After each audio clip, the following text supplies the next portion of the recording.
The alchemical magnum opus was tasked with a duty from his inception. He would sacrifice himself in a ritual to produce a Firelinking kiln in the New World, like Velka has done in Lordran. Both the king and the queen would escort him to the chamber, where the ritual would be performed, and the couple would abdicate their own thrones to forever watch over and defend the throne of Ash, waiting for a successor to challenge them and prove himself worthy of becoming a true king. They'd face the contenders to the throne as a pair, each protecting and healing the other in a dance fitting for two lovers. The end of Havel and all of his was both imminent and inevitable. As nature itself is cyclical, so is man's world. With both king and queen absent, insurrections ensued. Without the pair of wise rulers in power, mankind fell to propaganda and superstition. What followed was the first war of the New World, the war that would bring instability and destruction to Heide's civilization.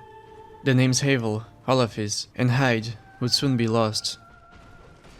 The southwest, half of Havel's territory, would rebel against Firelinking and send the Heide Knights, warriors whose equipment is forged from the ally, made from Gwyn's reincarnated soul, and whose extraordinary durability is a reference to his Luciferian ambition, in undead hunts to combat the so-called Agents of the Dark, ironically becoming the true Agents of the Dark in the process, for their crusade serves primarily to spread the curse. Undead hunts are based on the medieval crusades. The great helms associated with the Christian Crusaders were the historical reference that informs the design of the helms worn by the Heide Knights. The rest of their set also resembles those that were worn by the Crusaders. Their crusade ended where it had started.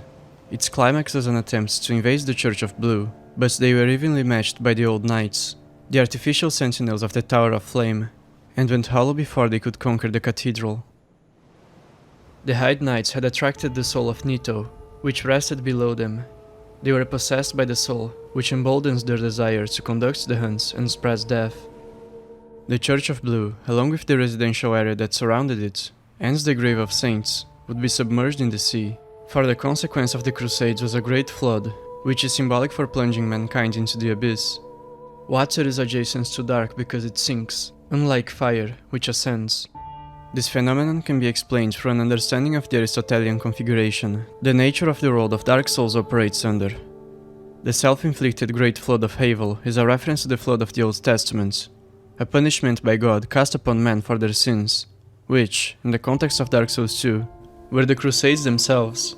This great reset would mark the beginning of a Dark Age, where men's hearts would be conquered by the curse, and they'd become unenlightened, like the Pygmies, their primordial ancestors. They would turn hollow. The raging war would spread the curse throughout the lands, and men were desperate to contain it.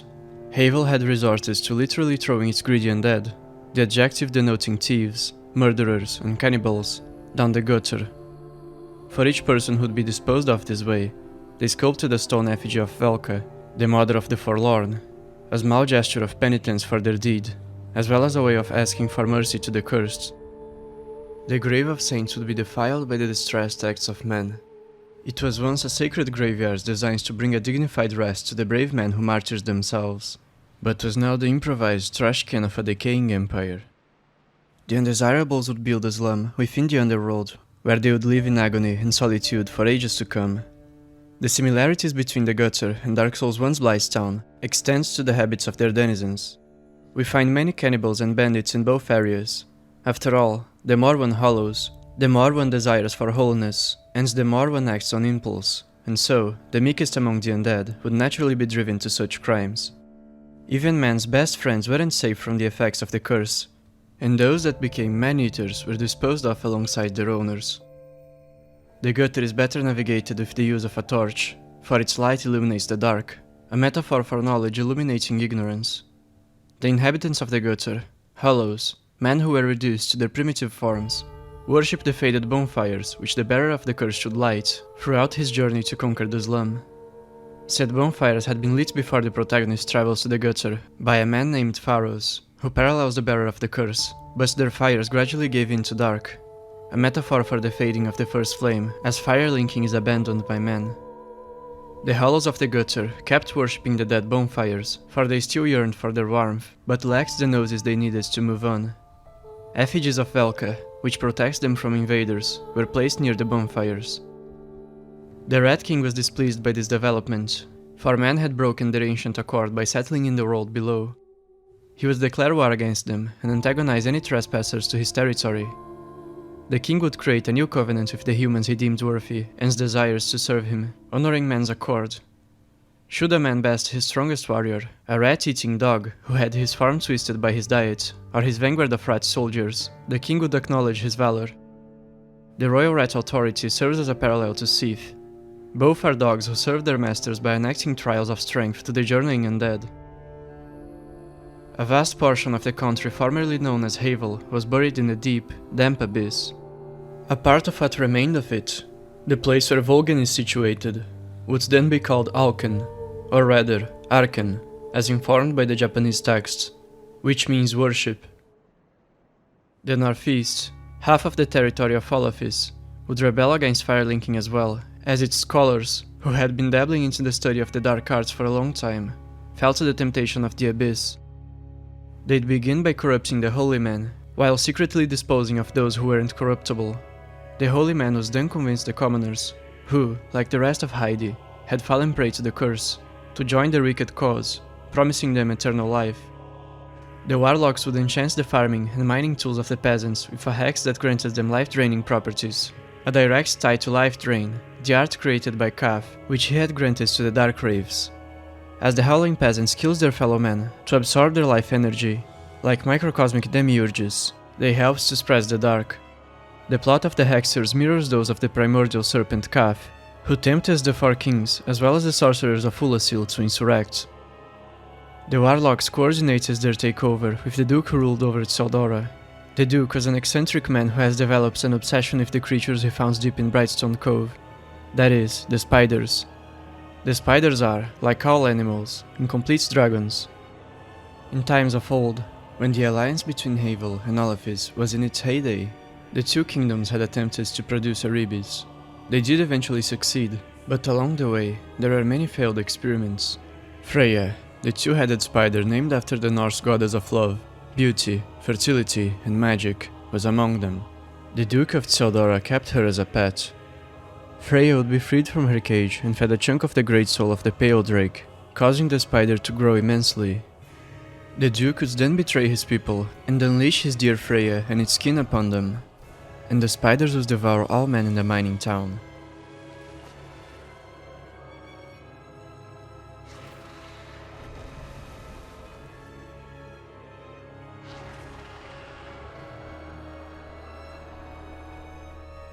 The Duke had been gradually possessed by a chunk of Sith's reincarnated soul, which is the reason for his morbid, nefarious curiosity. Or perhaps it was the soul that had desires to possess that man for his curious character. Within Tseldora is a hole of quicksand. It references the hunting practices of the antlions, insects that, similarly to butterflies, undergo an intense metamorphosis. They go from ant to dragonfly. Freya wished to undergo metamorphosis from spider to dragon. Volgen would use its coin to hire mercenaries to combat the forces of the dark and conquer Tseldora. The falconers, who ended up reaching a stalemate against the peasants who guarded the entrance to the town, for both sides would be drained by the curse. However, this clash was a victory for the warlocks, for they succeeded in extracting the souls of both their adversaries and of the men they had fooled, and both groups were conjoined into one army of hollows, which the hexers would manipulate to their advantage, to spread the curse. As a result of the proliferation of the plague, a vast portion of the country of Olafis was buried in the deep, damp abyss. The southeast of Olafis, where Melfia is situated, would become Venn, or rather, Venn, as informed by the Japanese texts. Amidst the unending war, the Prince of Alken, Havel's successor, and the Princess of Venn, Lydia's successor, would cultivate a forbidden romance. They'd love each other so dearly, they'd order the construction of a secret meeting place within their respective territories. The Prince of Alken built the Belfry Sol, and the Princess of Venn built the Belfry Luna. When one of the lovers rings their bell, the soul of the other would resonate with the sound and be beckoned by it. The tolling of the bell was a summoning ritual for the couple to meet in hiding. To guard their secret, the lovers would create puppets with the ancient arts they had inherited from their predecessors, and task them with protecting the bells. After all, if someone else rang the bell, their respective lover would be summoned, and their forbidden relationship would be leaked, which would result in tragedy. They named the original puppet Tichigren, meaning very small branch, in reference to his tiny stature, and subsequently they made a couple dozen reproductions, to further protect the belfries. The princess would sculpt gargoyles and animate them, tasking them with watching over her bell, a callback to Dark Souls 1's belfry gargoyles, and to the Witch of Izalith who sculpted them, as the prince would use his vast wealth to hire mercenaries to watch over his bell. Alken's capital was Volgan, a city known for its abundant wealth. Eventually, both would be forced to take part in arranged marriages, and both would inherit their nation's thrones. The eastern country of Forossa, whose territory extended from the eastern half of the Shaded Woods to the great castle north of the Shrine of Winter, was not only facing a war against its neighbors, but also an internal war against the great soul of the Witch of Chaos, which had been sucking the souls of its land like an envious, parasitic demiurge. Those who aspired to reach the ranks of war priest and sage would embark on a difficult pilgrimage to the distant north as to both strengthen their souls by its curse, which was full of icy demons, and prove their worth upon their return. Those who successfully completed that journey would be called Northwarders. The war gods they worshipped was Faram, Gwyn's firstborn, though his original, uncorrupted name was Flann, as the armor of the Lion Knights, the lion being a reference to the symbol of Gwyn's ancient clan, featured a depiction of him fighting an archdragon. According to the principles they attributed to their war god, even a peasant would be recognized and rewarded with ascension to the higher ranks of their society for his strength, diligence, and determination. Both the warriors and the sorcerers of Forossa fought like berserkers. They'd become famous for their ferocity on the battlefield. The swordsmen were agile and relentless, and the spellcasters would trade quantity for quality, for their staves cut possible casts in half in exchange for power. The men of Forossa were raised for war, and the Mists swore and could not even imagine other ways of living. The weapons and armor wielded by them were crafted from a special alloy, Bastille. The alloy enables the forging of supernaturally lightweight equipment, some of which even increases their owner's dexterity, vitality, and endurance, for its unique property of lacking souls within it, a product of the curse cast upon the land by the great soul of the witch, which drains the energy of everything it could grasp. Eventually, the threat of the old chaos, of the great soul which rested below them, would prove overwhelming, and so they'd be forced to send their strongest warrior along with a company of knights and scholars to the distant north, where they'd build Ilium Lois, a city designed to quell the chaos. This effort would severely weaken the forces of their mainland, forcing the country to make an alliance. The warrior king of Forossa would marry Venn's queen. The main rival of Forossa was Jugo, a country of both warriors and pyromancers which was situated within the western half of the same desert-like land, the Shaded Ruins. Its heroic founder was a man named Aurous, a reference to the dawning sun of their territory. The design of his armor is quite significant. It portrays a connection to Havel's clan. The helmet is adorned with the rays of the dawn, and its visor opening is shaped like a sword, both features referencing the ancient Havel clan, whose crest bore a sword, and whose equipments depicted the sun's rays. Even the color scheme of the armor of Aurous resembles that of Havel. Adorning the belts of the set are metallic suns. Around the neck are various protruding spikes forming a circular pattern, a reference to an arena, a staple of the culture of the world of Dark Souls. More specifically, to the culture of Gwyn's, that is, to Havel's clan. Aurous' equipment was forged from Bastille, the unnaturally lightweight alloy that derives from a mineral abundant in the east, which is why it has the special ability of reducing equip load. Jugo is a name that references the Mediterranean wind that blows from the Sahara deserts.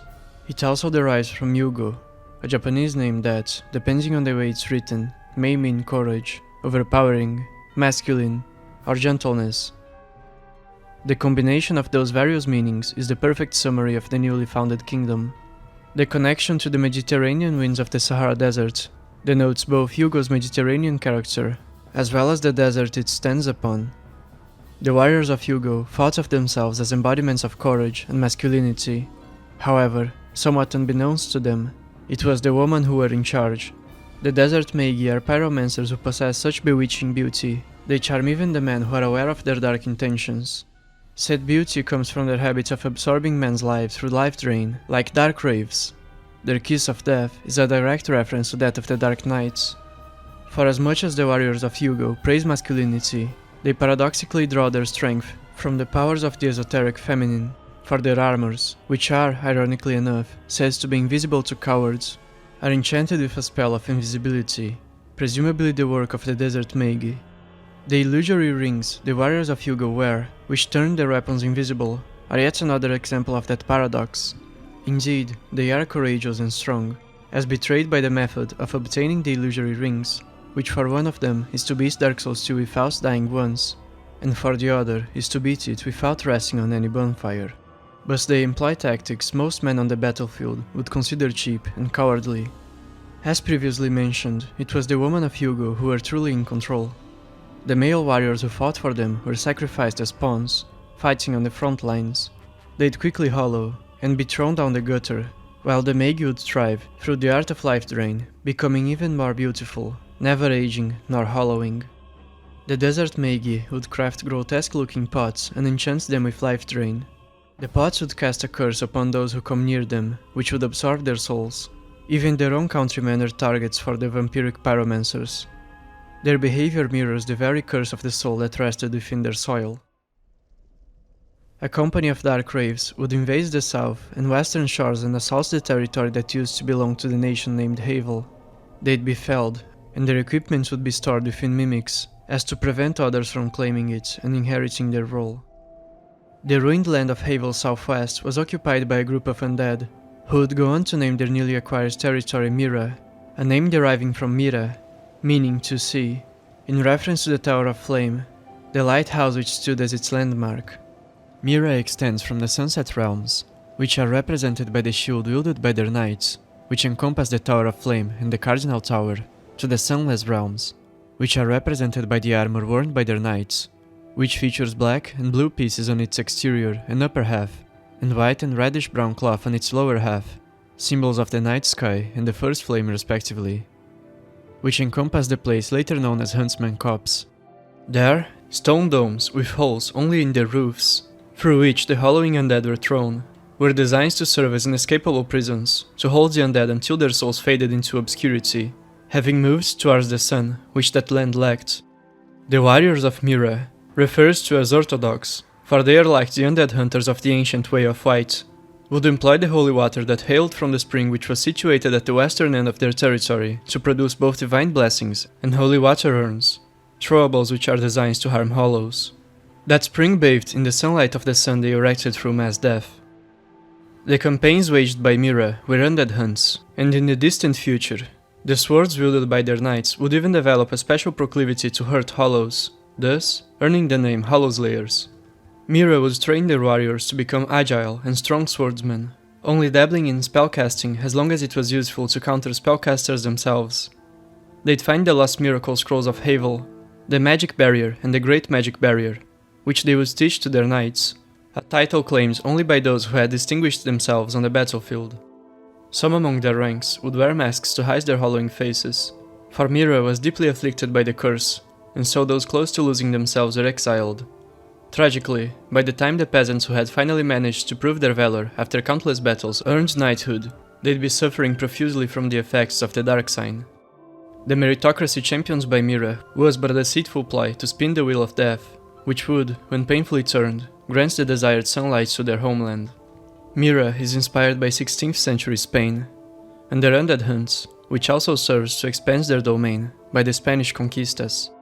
Mirrah would quickly become allies to Venn, for both nations opposed sorcerers and wished to combat the curse of undead, though both were misguided, for they were ignorant about how the dark sign operates. Venn had to reform Melfia into a prison complex to host the undead, the place that was once the greatest magic school of Heide, a symbol of man's sapience, of their quest for knowledge and emancipation, would have its purpose inverted, serving to jail the hollow husks of decaying men.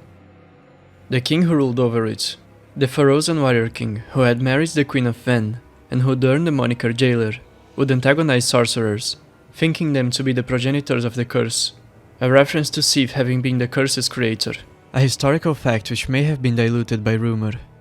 Only pyromancers would be allowed within the Bastille, and its guards would all be practitioners of the arts.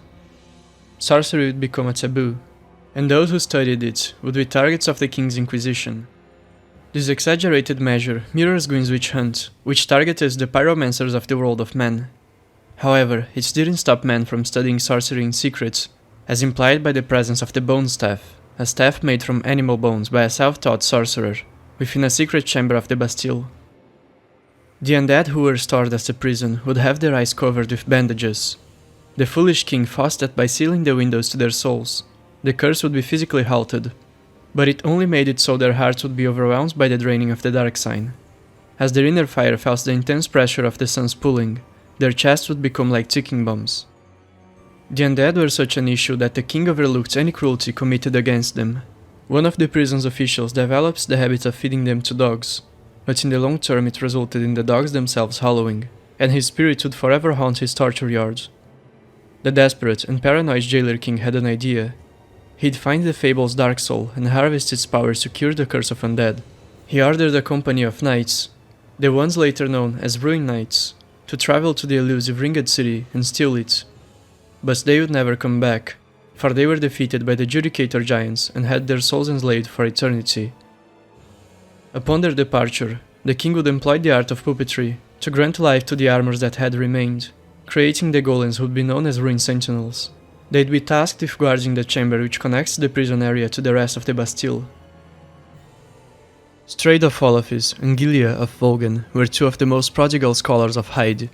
Both were cosmopolites who traveled around the lands to attain knowledge. Straight has developed an art similar to that of the Pale Drake of yore. He could transpose the memories of the soul. He shared his discovery with his countrymen, which is why Moglin and Ornithax, natives to Tseldora, which belongs to Olafis, can use it. He is also the man who created the Staves of Wisdom from Brightstone. Gilia has developed an art identical to that of the heretical sorcerers of yore, the hexes. He wouldn't share it with anyone, so his hexes would have to be rediscovered by future generations of scholars who wanted to study the dark. When the war between Havel and Olafis started, Straight was away from his homeland. When he returns to Melfia, the school where he first studied magic, his homeland, he was lured into a trap and imprisoned, for he was a sorcerer, and the king of Venn suspected sorcerers to be behind the plague's origin. Gilia was similarly absent from his homeland when the war started. Upon his return, he was exiled from the continent, for the king of Alken suspected all practitioners of the dark arts to be servants of the abyss. Gilia would swear to enact revenge upon his homeland, but he would be forgotten by history, as he didn't take apprentices.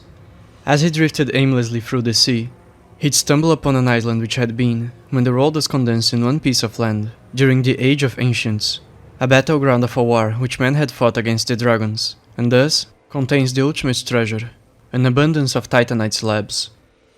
Venn's prison would become so crowded, they'd devise a mechanism to sink masses of undead into the sea. They'd build a special wooden ship that was designed to gradually sink as it left the underground port, which would become known as No Man's Wharf for this very reason. The ship would be filled with accursed men who'd be met with a flexile sentry, a failed Rebis who'd cut the undead to shreds and smash them with barbed clubs until they hollowed completely. And when that happened, their bodies, which had been emptied of light, and thus were no more than material husks, would sink to the bottom of the sea.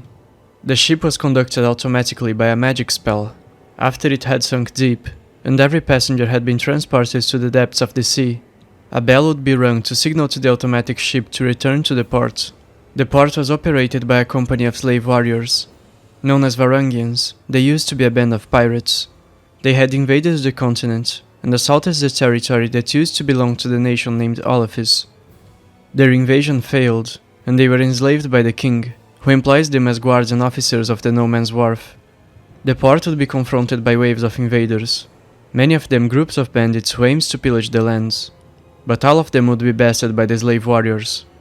The battles often destroys the port's buildings, which has to be restored by the Varangians, who employs the carcasses of the ships and boats of the invaders to fix the damage. Its bell in particular was knocked down and put back together many, many times. The jailer king would become increasingly mad, as each of his attempts of combating the curse would only serve to weaken his kingdom. The prison he'd created ended up contributing to the proliferation of the plague in the long term, for confinement accelerates the loss of oneself.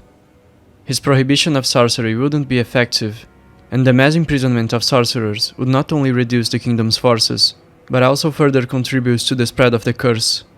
The company of knights he had sent away in a quest to find the Dark Soul would never return, and his decree only managed to further damage Venn's military, and the underground port would cease functioning, for its very operators had gone hollow.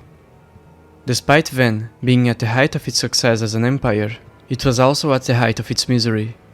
After all, misery was what the empire stood for. Its fight against the curse was in vain, for they were ignorant of the means which could defeat it. The Mad King had reincarnated a chunk of the Old One's soul which rested within his homeland's soil. The soul, which had manifested itself as a parasite identical to the host of the Bed of Chaos, had been attracted to him for their similar nature. The king's fate self-fulfilled itself into that of the witch, who had built a parasitic empire in a twisted attempt of attaining a son. Before the marriage that earned Alken an ally, it was the weakest of all countries. Its domestic forces were exceptionally frail, for the nation had no access to any mineral deposits and thus couldn't forge equipment for its soldiers and knights. It held only Volgan as its territory. As the entirety of the southeast fell to ruin and was reclaimed by Mirrah, which was Venn's ally, as was Lanafir, which was claimed by Jugo, Volgan's coin reserves were the only glue holding the country together. In contrast to Alken, Venn had managed to unite both Mirrah and Forossa under its banner, meaning more than half of civilization was contemplated by its empire. As he pondered what he should do to avoid his empire's dissolution, the king would invite and entertain many guests who came from faraway lands, but a majority among them were opportunists and only wanted his coin. Recognizing Alken as the last bastion of firelinking within the New World, a noble soul from a distant eastern land would come to its king and swear loyalty to him. The Honorable Knight Alonne, whose name derives from iron, a reference to his strong adherence to his moral code, as well as from Aron, a name meaning of the mountains, and enlightened, in reference to the Christian gnosis, for he stands for firelinking, as well as to the volcanoes. Alonne proves to be the miracle Alken needed. He trained the king's knights in his foreign sword techniques, and later lead the weak forces of Alken to a resounding victory in Lanafir, and the territory would be reclaimed from Jugo. The center of Lanafir had been blasted with poison as consequence of a development of the underworld, and its forces had been weakened. That victory, combined with the alliance Forossa had sealed with Venn through marriage, would force Jugo to accept Alken as its ally, and their pact would be confirmed through a marriage between Mirrah, the leader of the Desert Magi, and the king of Alken. The reconquest of Lanafir would also provide Alken with its abundant supply of Icaros ore, which they would use to vastly enhance their military power. Armor and weapons made from the dark iron and fashioned after Alonne, the king's now right-hand man, would be distributed among Alken's knights and soldiers. Miraculously, the southeast of the continent, which belongs to Venn's empire as those territories were controlled by Mirrah, would be invaded by migrants, who'd later form the country of Lindelt on the lands they had conquered. And even more providential was Lindelt's pledge to firelinking. The rising stars Alken and Lindelt became allies, an event which mirrors the alliance made by Mirrah and Venn in the past. The king orders the construction of a massive ore refinery plant near the volcanoes, the Broom Tower. This expansive construction project would plunge Alken into its heyday, an age of iron, which would make its ruler become known as the Iron King. Seeing opportunity in the rise of Alken, a Magus named Eagle, his name meaning God's Cauldron, a scholar of pyromancy, would come to the king and pledge loyalty to him. His character is betrayed by the pyromancies he invented, those being Fire Snake and Dance of Fire, the latter of which behaves like a serpent that sadistically makes its targets dance with it. He was a man whose joy came from seeding chaos. Alken's ascension, its age of iron, came seemingly out of nowhere, but it would sink as quickly as it had peaked. And this is the end of this episode. Thank you for watching. But before you leave, please stay around for an important message. I have created a Patreon account and enabled the members feature on YouTube. Supporters of any tier will get access to exclusive posts featuring in-depth analysis of a wide range of fictional works, like music clips and movies, along with original, truly innovative studies on the Bible, arguably the most important book ever written. So by supporting my work, you'll essentially get access to an exclusive Substack-like blog. Those of you interested in the world of the esoteric will certainly find it fascinating.